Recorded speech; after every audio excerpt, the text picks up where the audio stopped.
वर्षात अत्यंत संयमाने लोकांपर्यंत गेलो, लोकांसमोर वागलो आणि मला वाटतं हे त्याचं यश आहे की लोकांनी आम्हाला निवडून पुन्हा दिलं कारण आम्ही संयम ठेवला। परंतु समोरच्यांनी सुद्धा संयम ठेवणं गरजेचं आहे।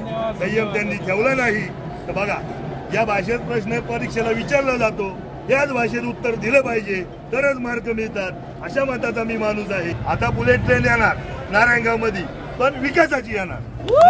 विजयाचं श्रेय कोणाला? माझे सगळे सोबत जे आहेत ना सगळ्यांना प्रत्येकाने कष्ट घेतले, सगळ्यांच्या अपेक्षा पूर्ण करण्याचा प्रामाणिक प्रयत्न असणार